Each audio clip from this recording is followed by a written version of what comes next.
अस्सलामुअलैकुम नाजरीन, प्रोग्राम रोज़ा और सेहत के साथ मैं हूं आपकी होस्ट आयशा शकूर। इस उम्मीद और दुआ के साथ कि आप सब लोगों का रमज़ान जो है वो बहुत अच्छे तरीके से गुजर रहा होगा, ढेरों इबादत भी कर रहे होंगे और उसी के साथ साथ अपनी डाइट का भी, अपनी हेल्थ का भी बहुत ज़्यादा ख्याल रख रहे होंगे।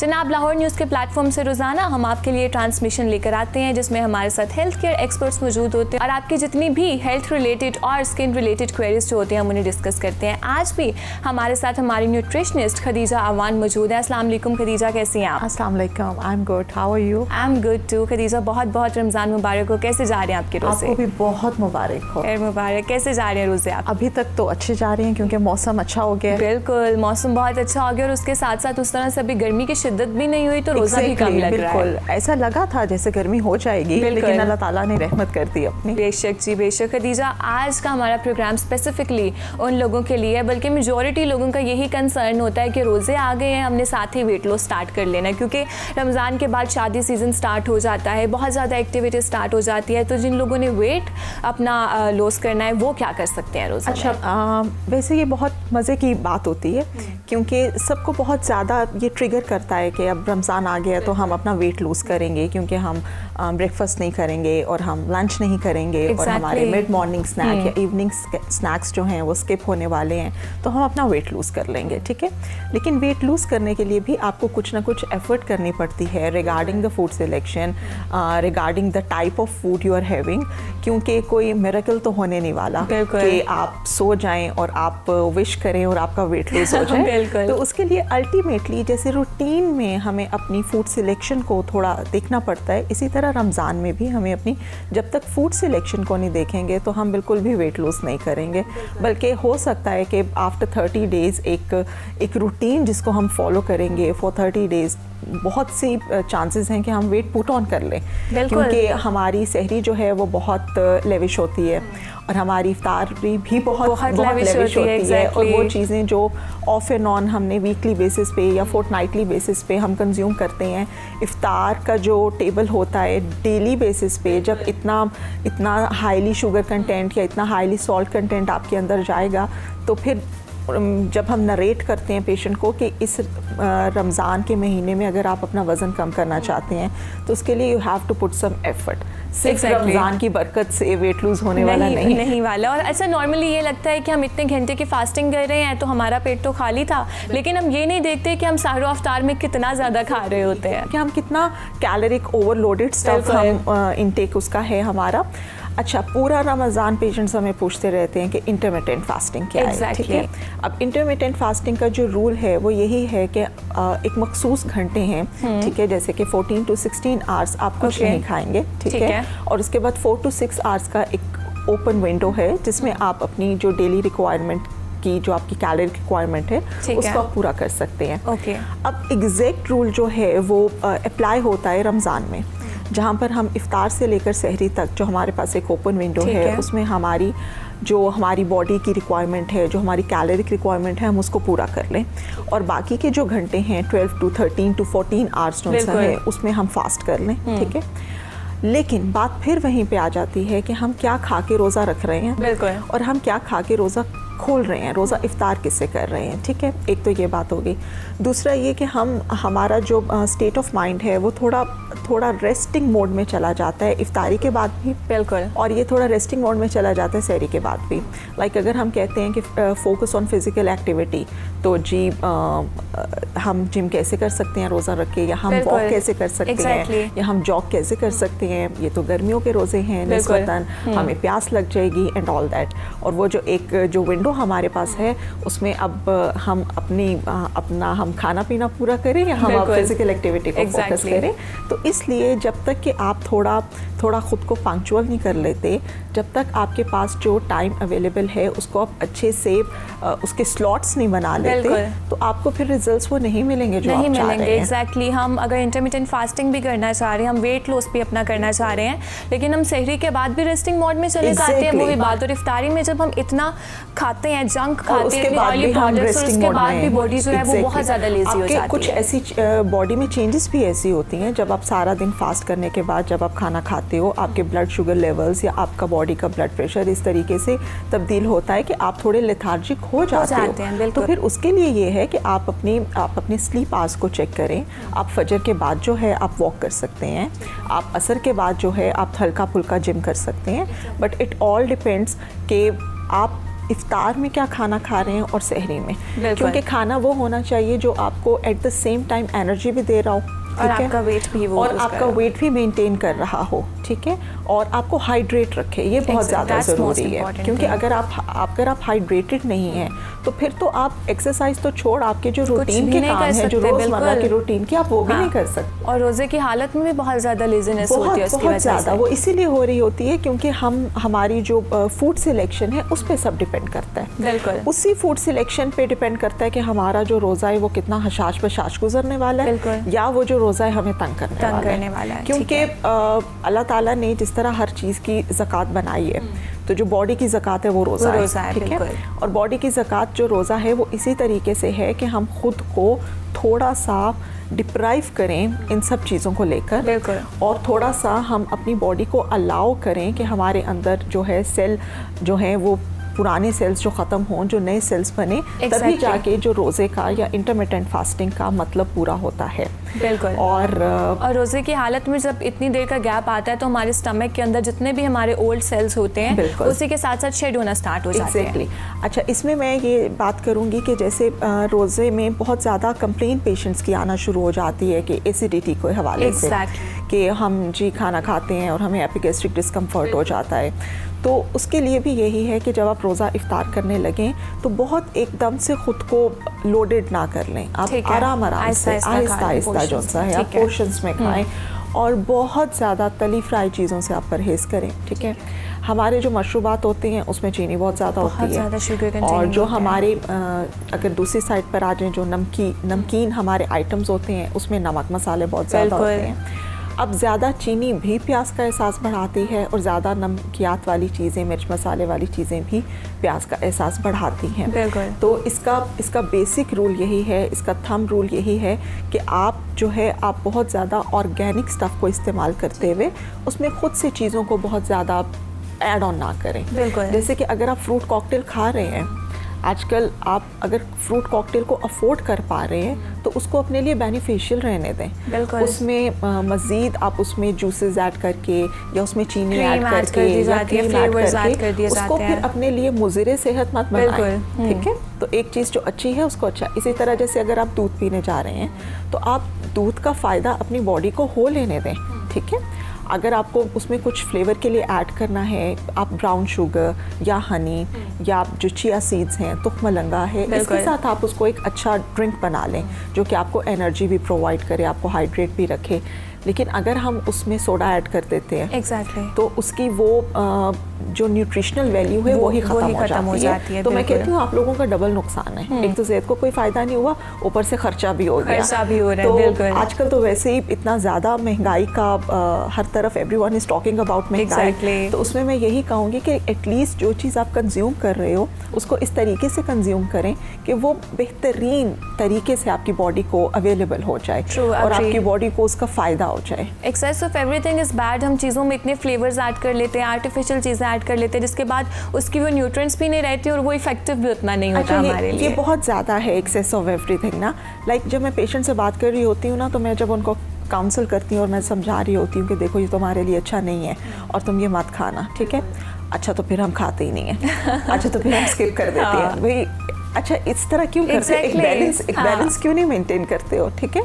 तो ये जो है ना, ये आई डोंट नो कि ये नेचर में अब ये चीज़ डेवलप होती जा रही है या ह्यूमन नेचर का ऐसा कोई है हिसाब किताब कि आप जिस चीज़ से मना करोगे एक तो उसकी तरफ अट्रैक्शन बहुत ज़्यादा है, और अगर आप थोड़ा ज़्यादा मना करोगे तो अच्छा ठीक है फिर हम खाते ही नहीं है। अब फिर मेरी एक अलग डिबेट स्टार्ट हो जाती है कि भाई मील्स को स्किप करना is not healthy for you, उससे आपको एसिडिटी के प्रॉब्लम्स होते हैं, उससे आपकी स्किन ख़राब होती है, उससे आपके बाल ख़राब होते हैं, उससे आपका कॉम्प्लेक्शन ख़राब होता है। फिर आप ही लोग कुछ देर के बाद आकर कहते हो कि चूँकि मैंने डाइट की थी तो ये हो गया। तो एक्चुअली फिर यही होता है कि आपने एक हेल्दी डाइट नहीं की थी, आपने क्रैश डाइट की थी। आपको जो चीज़ें चाहिए थी आपने उन चीज़ों को भी एक्सक्लूड कर दिया, जितनी बॉडी रिक्वायरमेंट थी उसको भी एक्सक्लूड कर दिया, एक इम्बैलेंस आपने डेवलप कर दिया। तो बाद में शिकायत करने से बेहतर है कि आप try to adopt the balance. बिल्कुल, और हम वही देखते हैं कि जब लोग डाइटिंग स्टार्ट करते हैं तब वेट लूज हो जाता है, ठीक है, हमें ऑब्वियस चेंज भी नज़र आता है उनमें कि चलो 5 kg 6 kg इतना लूज हो गया, आप जो टारगेट था वो हो गया, लेकिन उसके बाद आफ्टर सम टाइम उसके जो साइड इफेक्ट्स होते हैं वो आपको नज़र आना शुरू हो जाते हैं आपकी स्किन पे, आपकी बॉडी पे। साइड इफेक्ट्स हमेशा तब आएंगे जब हम किसी फिट डाइट को फॉलो करेंगे, ठीक है, या हम किसी क्रैश डाइट को फॉलो करेंगे। अगर एक ऐसी डाइट है जो आपको 5 ग्रुप्स ऑफ फूड से सारे आइटम्स आपके पूरे कर रही है, अगर वो एक बैलेंस डाइट है, अगर उसमें सीजनल के फल और सब्जियां शामिल हैं, ठीक है, वो तो ऑटोमेटिकली आपकी इम्यूनिटी बूस्ट कर देते हैं, ठीक। और फल और सब्जी 2 ऐसी चीज़ें हैं जो सीजनल आपको मिलती हैं, कि अब ये रिक्वायरमेंट है तो अब ये खाओ, ठीक है। तो ऐसी डाइट कभी भी आपकी स्किन या बालों को ख़राब नहीं करेगी या कॉम्प्लेक्शन ख़राब नहीं करेगी। इशू हमेशा तब आएगा जबकि एक आप बैलेंस से निकलोगे, और दूसरा ये कि या आप अपने मील्स को स्किप करना शुरू कर दोगे, आप फाकों की तरफ चले जाओगे। अच्छा, फाकों की तरफ जाते हैं तो उससे आपका मेटाबॉलिज्म वैसे ही स्लो हो जाता है, और अगर आपका मेटाबॉलिज्म स्लो है तो फिर तो आप वेट लॉस की तरफ नहीं जा सकते। बिल्कुल। और उसके जो बाद अगर वेट गेन करने की भी कोशिश होगी लेकिन वो खाया ही नहीं जाएगा क्योंकि आपका स्टमक जो है वो यूज्ड हो चुका होगा उसके लिए। बहुत जल्दी ये जो हमारी बॉडी है ये इतना जल्दी अडेप्ट करती है कि अगर ये आप इसको, ये 3000 कैलोरीज पे थी, आप इसको 2000 पे लाओ, ये अडेप्ट कर लेगी, आ जाएगी, बिल्कुल। आप इसको 1000 पे लाओ, ये अडेप्ट कर लेगी, ठीक है। But talk to your consultant, talk to your dietitian कि मैंने कितना कम करना है। अगर आपकी बॉडी रिक्वायरमेंट 1500 कैलोरीज है और आप इसको 500 या 700 में लेकर चल रही हो तो ये आपके लिए नुकसानदेह होगा, होता है, बिल्कुल। और नुकसान भी फिर ऐसा होता है कि जो रिवर्टेबल इतनी जल्दी नहीं होता। अब हेयर फॉल का जैसे आपने सुना होगा कि हर दूसरा बच्चा या हर दूसरी बच्ची हेयर फॉल की कंप्लेन करती है। फिर स्किन इश्यूज जो हैं, अब हमारे इर्द गिर्द क्यों इतना ज़्यादा एस्थेटिक्स जो है उसका क्रेज़ बढ़ता जा रहा है, क्योंकि प्रॉब्लम्स हैं जिसकी वजह से फिर उसके ट्रीटमेंट्स जो हैं वो एक के बाद एक जो है वो लॉन्च होते जाते हैं। और यही बात होती है कि जितनी अच्छी ज़मीन होगी उतनी अच्छी फसल होगी। Same is the case with our body, जितना हम अपने अंदर अच्छी चीज़ें लेकर आएंगे उसके रिजल्ट्स भी उतने ही अच्छे होंगे। हमारी डाइट पुअर डाइट है हमारी, बिल्कुल भी हम अच्छा नहीं खाते और उसके बाद फिर हमें ब्रेकआउट्स होते हैं, स्किन रिलेटेड इश्यूज होते हैं, फेशियल हेयर्स बहुत ज़्यादा हो जाते हैं, ये उसी सब की वजह से होते हैं। इसको बिल्कुल हम ऐसे कह सकते हैं जैसे अगर हम बच्चों की बात करें तो हमारी बॉडी एक बेसिक रूट है, ठीक है। जैसे एक बिल्डिंग को बनाने के लिए उसकी बुनियाद अच्छी होनी चाहिए ना, तो इसी तरह वो जो डेवलपमेंट फेज़ है उसमें मैक्सिमम आपको इनपुट देना चाहिए, ठीक है। और अगर हम बड़ों की बात करें, जब तक इंटरनली आपकी बॉडी डिटॉक्स नहीं हो जाती, आप फिर वो सुपरफिशियल तो इश्यूज आएंगे और वो सेटल भी नहीं होंगे जब तक कि इंटरनली आप चीज़ों को बेहतर नहीं कर लेते, इम्प्रूव नहीं कर लेते, अपनी बॉडी को डिटॉक्स नहीं कर लेते। और ऑनेस्टली ये इतना मुश्किल नहीं है, सिर्फ आपको थोड़ा स्केड्यूल करना है, सिर्फ आपको थोड़ा टाइम निकालना है अपने लिए, अपनी बॉडी के लिए, और थोड़ा फूड सिलेक्शन के लिए, ठीक है। फूड सिलेक्शन में भी देखो 2 कैटेगरीज आ जाती हैं, एक तो क्वांटिटी को लेके, लेकिन क्वांटिटी से भी पहले है क्वालिटी को लेके। क्वालिटी ऑफ फूड जो है वो बहुत है। अगर आप उबले हुए आलू खा रहे हो तो ये आपको कुछ नहीं कहेंगे, लेकिन अगर उन्हीं को आप डीप फ्राइड करके खा रहे हो तो फिर आपके लिए हार्मफुल होंगे डेफिनेटली। सो क्वांटिटी से भी पहले मैं कहती हूँ कि जो आपकी है ना क्वालिटी ऑफ फूड वो बहुत ज़्यादा मैटर करती है। ठीक है, तो अब हमने वेट लूज़ करना है, रमज़ान में करना है, हमें क्या फूड सिलेक्शन करनी चाहिए इफ्तार एंड सहरी? ये है कि वैसे तो जो आपका वेट लॉस डाइट प्लान होता है या कोई भी आपके पास जो प्लान होता है दैट इज़ हाईली इंडिविजुअलाइज्ड, वो वेरी करता है patient to patient, person to person, आपके जेंडर पे डिपेंड करता है, आपकी एज पे डिपेंड करता है, आपके सोशियो इकोनॉमिक स्टेटस पे बहुत ज़्यादा डिपेंड करता है, आपकी जॉब कि आप किस तरह की जॉब करते हैं उस पर बहुत ज़्यादा डिपेंड करता है, ठीक है।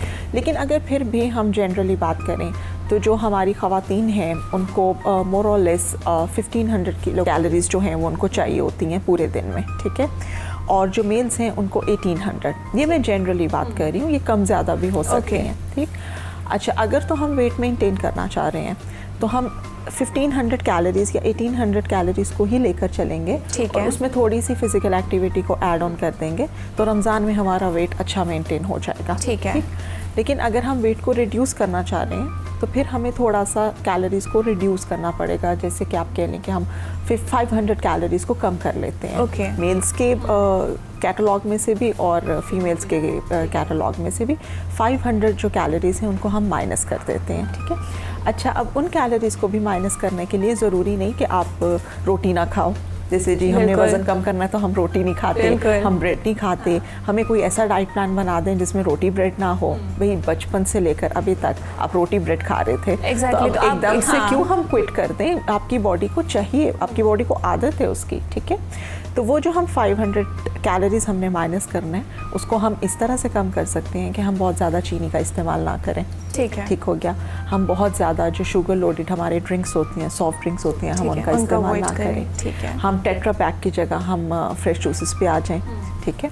अगर हमें जो मंचिंग के लिए हम हमारे जो स्नैक्स हैं वो हम हेल्दी स्नैक्स पे चले जाएं, तो आपकी रोटी भी आप खाओगे।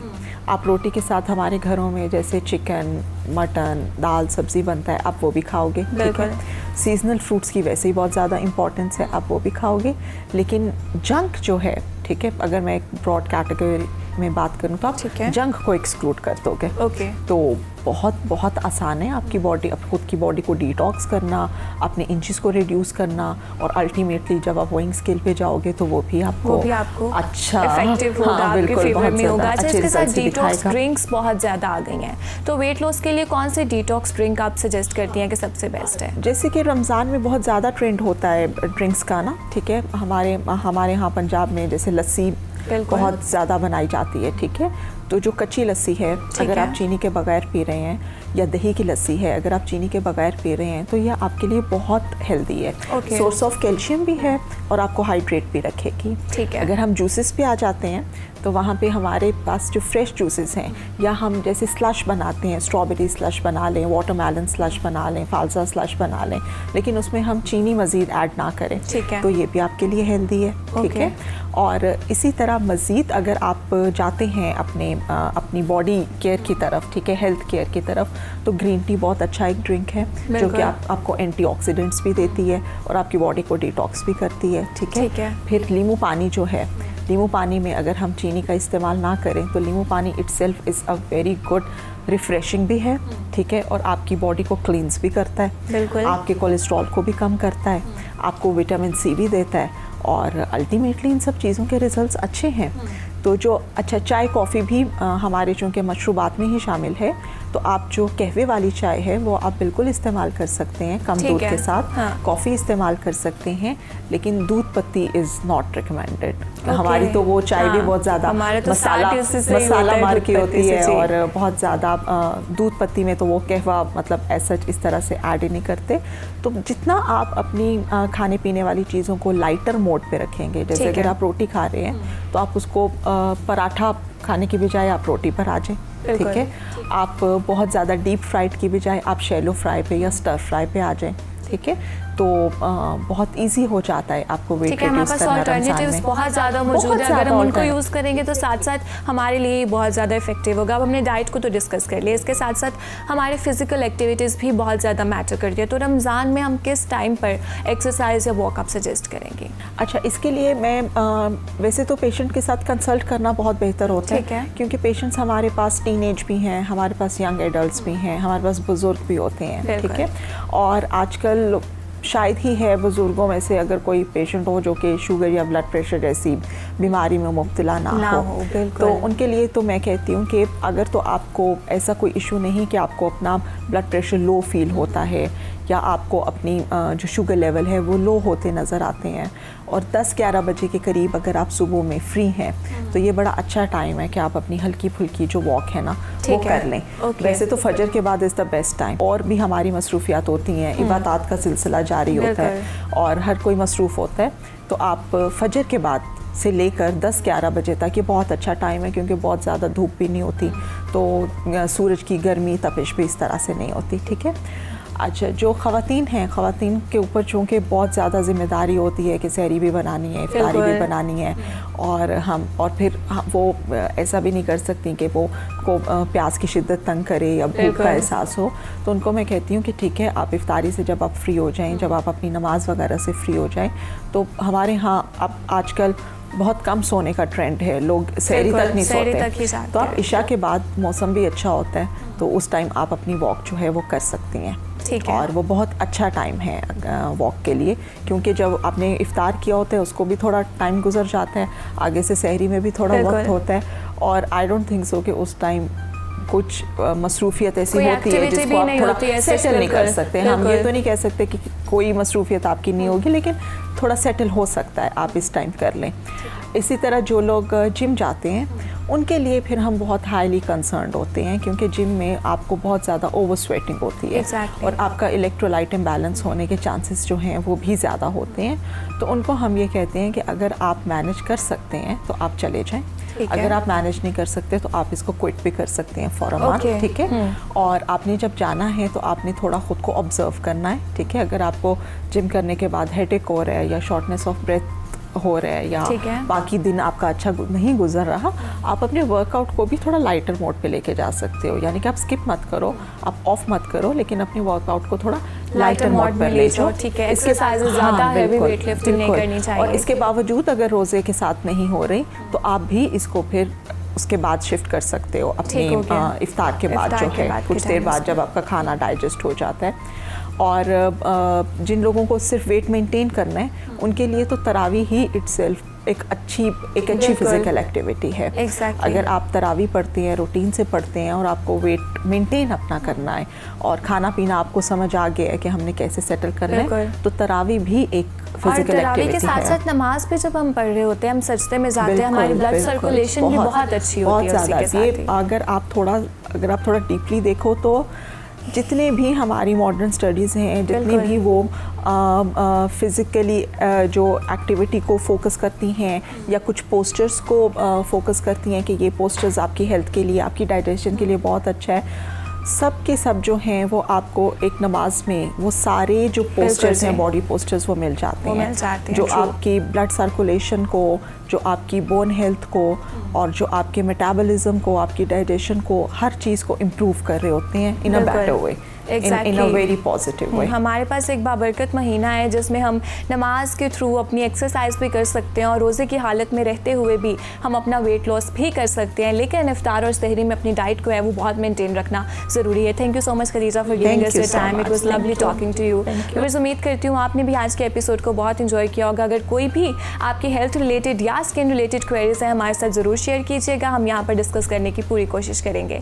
इसी के साथ साथ रोज़ा और सेहत से मुझे दीजिए इजाज़त। अल्लाह हाफ़िज़।